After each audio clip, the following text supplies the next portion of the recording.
जो पिछले 2 महीने बीते हैं वो बहुत ही भयानक एक सपने की तरह है। जब दिल्ली की जनता दिल्ली सरकार को 65,000 करोड़ का टैक्स देती है तो वो ये उम्मीद भी करती है कि कभी ऐसा समय आएगा तो दिल्ली की सरकार वो हमको अच्छी सुविधाएं देकर बचा भी देगी। मगर दुर्भाग्य कि ऐसा हुआ नहीं।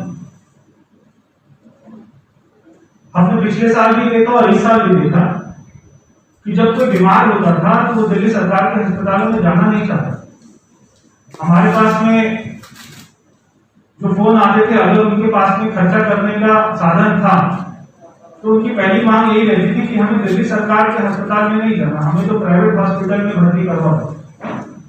और जिन लोगों के पास में पैसा ही नहीं था उनके पास में चारा ही नहीं था, क्योंकि दिल्ली सरकार के अस्पतालों में सुविधाएं नहीं, ना उनके पास में पर्याप्त वेंटिलेटर थे, ना पर्याप्त आईसीयू थे, ना पर्याप्त ऑक्सीजन थी, ना पर्याप्त दवाइयां थी। इसलिए आपको कल्पना करिए कि एक गरीब आदमी जिसके घर में केवल 2-3 लाख रुपए पड़े हो और वो घर का मुखिया हो और वो बीमार हो जाए तो वो कई दिन तक तो अपने परिजनों को ये नहीं बताता था कि मुझे अस्पताल ले जाओ, क्योंकि उसे पता था कि अगर ये 2-3 लाख रुपए भी मेरे इलाज में लग गए तो मेरा घर तो बर्बाद हो जाएगा। तो वो 5-6 दिन घर पे ही रहता था। जो वो बेहोश हो जाता था तो उसके घर वाले उसको उठाकर अस्पताल ले जाते थे, तब पैसा भी खर्च होता था, आदमी भी चला जाता था। मगर एक जो घर का मुखिया है वो क्या करे अपने परिवार को बचाने के लिए जब दिल्ली की सरकार उसको नहीं बचा रही। प्राइवेट हॉस्पिटल की तो जो दादागिरी है वो इस हद तक है आज भी कि अगर कोई परिजन वहां पे उसका एडमिट है तो अटेंडेंट को ये नहीं बता रहे कि उसका इलाज कैसा चल रहा है, कितना सुधार हुआ है, क्या स्थिति है, क्या कंडीशन सीरियस है या सुधार हो रहा है। ये प्राइवेट हॉस्पिटल इतनी भी जानकारी नहीं देते। किसी भी प्राइवेट हॉस्पिटल का या दिल्ली सरकार का कोई उनको ऐसा आदेश नहीं है कि कोई ऐसा वो मैकेनिज्म बनाए कि जिससे हर आदमी को अपने पेशेंट के बारे में पता तो लगे कि उसका क्या इलाज हो रहा है। केवल प्राइवेट हॉस्पिटल उनके परिजनों को एक ही बात बोलता है कि आज 5 लाख जमा करा दो, आज 2 लाख जमा करा दो, आज 4 लाख जमा करा दो। इसके अलावा तो कोई डॉक्टर, कोई प्राइवेट हॉस्पिटल किसी परिजन से बात करने को तैयार ही नहीं। जो दिल्ली सरकार वर्ल्ड क्लास हेल्थ फैसिलिटी होने का दावा करती थी, मुझे ऐसा बोलना नहीं चाहिए भाभी जी के बारे में, मगर जब श्रीमती सुनीता केजरीवाल जी को कोरोना हुआ, अगर मैं नहीं बोलूंगा तो दिल्ली की जनता के साथ में बेईमानी हो जाएगी। जब उनको कोरोना हुआ तो मुझे पूरा विश्वास है कि उन्होंने अपने पति जो दिल्ली के मुख्यमंत्री उनको जरूर कहा होगा कि आपने जो वर्ल्ड क्लास हॉस्पिटल बनाए हैं मुझे उसी हॉस्पिटल में इलाज करवा दो। तो केजरीवाल ने क्या जवाब दिया होगा कि भाई ये अस्पताल तो दिल्ली के लोगों के मरने के लिए है, तुम्हारा तो मैं इलाज साकेत के मैक्स हॉस्पिटल में कराऊंगा।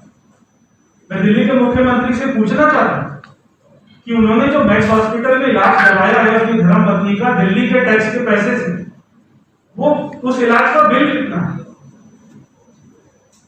मेरी जानकारी में यह है कि 40 लाख से ज्यादा का बिल जो दिल्ली के लोगों ने पैसा दिया। तो वो दिल्ली का मुख्यमंत्री बताए उस इलाज का बिल कितना था और क्या वो बिल दिल्ली के मुख्यमंत्री ने अपनी जेब से पैसा दिया? जो ये कहता था कि मेरे हॉस्पिटल वर्ल्ड क्लास है, जो कहता था मैं बंगला नहीं लूंगा, गाड़ी नहीं लूंगा, आज वो अपनी धर्मपत्नी का इलाज कराने के लिए सरकारी हॉस्पिटल में नहीं लेके गया। और मैं यहाँ पर ये भी बात कहना चाहता हूँ, मेरे पिताजी डॉक्टर राय सिंह वर्मा जी दिल्ली के मुख्यमंत्री थे। जब एक बार वो एक मीटिंग ले रहे थे एजुकेशन सारे ऑफिसर की, तो उन्होंने सबसे पूछा कि तुम्हारा बेटा कहाँ पढ़ता है, तुम्हारा बेटा कहाँ पढ़ता है। तब वो ये बात भूल गए कि उनका बेटा कहाँ पढ़ता है। अगले दिन उन्होंने अपने बेटे का एडमिशन दिल्ली सरकार के स्कूल में करवाया। तो दोबारा मीटिंग लेकर अफसरों से पूछा भाई अब बताओ मेरा बेटा तो दिल्ली सरकार के स्कूल में पढ़ता है, एक मुख्यमंत्री का बेटा, तुम्हारे बच्चे कहाँ पढ़ते? तो अगर हमको सिस्टम सुधारना है तो हमको उसका पार्ट बनना पड़ेगा। अगर केजरीवाल को दिल्ली के अस्पताल सुधारने थे तो सत्येंद्र जैन को, उनके मंत्रियों को, उनकी धर्मपत्नी को और खुद केजरीवाल को जरूरत पड़ने पर दिल्ली सरकार के अस्पताल में जाना चाहिए। जब हमारे दिवंगत नेता सुषमा जी, अरुण जी, अटल जी जब ये बीमार हुए तो एम्स हॉस्पिटल में, सरकारी अस्पताल में गए, मगर ये जो वर्ल्ड क्लास हॉस्पिटल बोलते हमने बनाए वो है कहां पे? जब तुम्हारे मंत्री, तुम्हारी धर्मपत्नी प्राइवेट हॉस्पिटल में लाखों करोड़ों का इलाज कराएंगे तो दिल्ली की जनता कहां मरेगी जाकर, कहां इलाज कराएगी? इस बात का कोई जवाब दे सकता है क्या? हमें एक हॉस्पिटल को हमने देखा कि उसने 9 दिन के केवल पीपी किट के 80,000 रुपए चार्ज, केवल पीपी किट जो उसने बिल बनाया उसमें केवल पीपी किट का 9 दिन का 80,000 रुपए। तो दिल्ली सरकार क्या कर रही थी? कोई इस बात को पूछ ही नहीं रहा। एक अस्पताल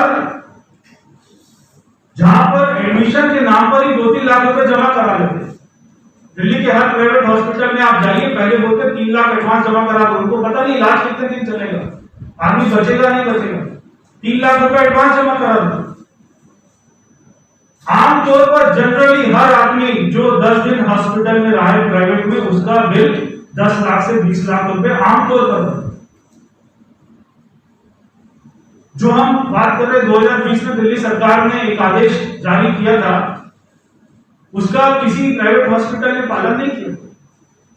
जब हाईकोर्ट ने दिल्ली सरकार से पूछा कि आपके आदेश का कोई पालन नहीं कर रहा, आप देखिए कितना बेशर्मी वाला बयान दिल्ली का जो वकील है दिल्ली सरकार को वो हाईकोर्ट में देता है।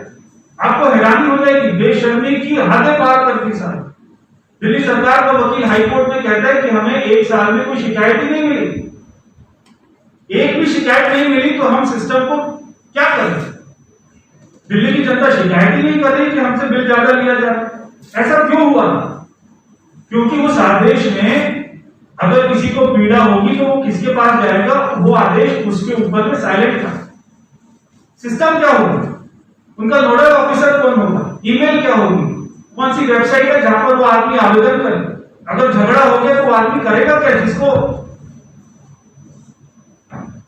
जिसका बेटा मर गया और हॉस्पिटल कह रहे बॉडी नहीं देते, लानत है ऐसे मुख्यमंत्री का। जिसके पिताजी मर गए, जिसकी बीवी मर गई, उसने 12 लाख रुपए अपना घर गिरवी रख दिया, जेवरात गिरवी रख दिया, हॉस्पिटल कह रहे बॉडी नहीं देंगे। उस व्यक्ति के पास ऐसा कोई भी मैकेनिज्म उसके पास नहीं था दिल्ली सरकार का, वो किसको अप्रोच करे और अपनी बॉडी को निकलवा ले, कोई ऐसा सिस्टम नहीं था। ये 2 महीने में ऐसा तांडव हुआ है मौत का दिल्ली का। बाकी राज्यों में भी, गुजरात में, तमिलनाडु में प्राइस कैपिंग हुई, दिल्ली में लागू क्यों नहीं हुई? ये हमारा उनसे सवाल है। उसके बाद इंश्योरेंस कवर के नाम पर बड़े बड़े महंगे बिल सब अपना लूटेंगे, और मेरे पास बहुत सारे ऐसे केस हैं जिन इंश्योरेंस कंपनी को जिन्होंने मना कर दिया कि हम आपको पैसा नहीं देंगे। तो क्या दिल्ली सरकार का ऐसा कोई है कानून कि वो इंश्योरेंस कंपनी से बात करे कि भाई जो इंश्योरेंस कंपनी मना कर रही है वो किस बात पे मना कर रही है कि आप जो आदमी मर गया, जिसने इलाज कराया, उसको क्यों पैसा नहीं देंगे? ऐसा कोई आपने सिस्टम बनाया? नहीं बनाया। बहुत सारे मरीजों ने दिल्ली का भी जो भी इन्होंने अपना नोडल ऑफिसर बनाया उससे शिकायत करी, और मेरे पास एक उदाहरण है, और ये उदाहरण है कि एक पेशेंट गया जिसका नाम था मयंका संगुलकर। उसने अस्पताल का पैकेज था 4 लाख रुपए का, उसने पैकेज ले लिया, 7.5 लाख रुपए का बिल दे दिया। 7.5 लाख रुपए का बिल देने के बाद में जब उसने दिल्ली सरकार को शिकायत करी कि भाई हमसे इतना पैसा लिया जा रहा है, तो आपको हैरानी होगी दिल्ली सरकार ने क्या जवाब दिया। दिल्ली सरकार ने कहा हमने हॉस्पिटल को बोला है, अब आप हॉस्पिटल से बात कर लीजिए, कोशिश कीजिए, उनसे नेगोशिएट कीजिए कि आपको 5-10% का डिस्काउंट मिले। ये कहकर दिल्ली सरकार ने छोड़ दिया कि हमने अस्पताल को बोल दिया आप भी कोशिश कीजिए, नेगोशिएट कीजिए कि हो सकता है आपको 10% का डिस्काउंट मिले। तो ये दिल्ली सरकार की प्राइस कीपिंग जो नीति दिल्ली में थी, प्राइस कैपिंग की, ये वो है। हाईकोर्ट ने दिल्ली सरकार को कई बार डांट लगाई। दिल्ली हाईकोर्ट ने यही कहा दिल्ली सरकार को कि आप बाकी राज्यों से देखिए, उन्होंने लागू किया, ऐसे लागू करिए दिल्ली सरकार। यहाँ पे दिल्ली में बहुत सारे मरीजों ने, एनजीओ ने, हम लोगों ने मांग करी कि आप जैसे अभी आदित्य जी ने कहा कि ऑडिट तो कराइए। कितने लोगों ने इलाज कराया प्राइवेट हॉस्पिटल में और गवर्नमेंट के क्या रेट थे और प्राइवेट हॉस्पिटल ने क्या बिल चार्ज किया है, इसके ऊपर में जरा एक ऑडिट तो हो। और ये ऑडिट की रिपोर्ट हम मांग करते हैं दिल्ली की जनता को सार्वजनिक होनी चाहिए, ओपन होनी चाहिए कि ये है रिपोर्ट, देखिए, तब हमें विश्वास होगा कि केजरीवाल का ट्रांसपेरेंट मॉडल है। वो जिस अपना ट्रांसपेरेंसी की बात करते थे, ये ट्रांसपेरेंट मॉडल है। अभी मई 2021 में मैक्स हॉस्पिटल, वही जहां पर श्रीमती केजरीवाल जी का इलाज हुआ, वहां पर 22 लाख रुपए का बिल बना और वो गरीब परिवार जिसने अपना घर को गिरवी रखकर 22 लाख रुपए लेके आया, उसने 15 लाख रुपए जमा कराया, 22 लाख का बिल था, उसको डेड बॉडी देने से मना कर दिया। दिल्ली सरकार उसको डेड बॉडी नहीं दिलवा पाई।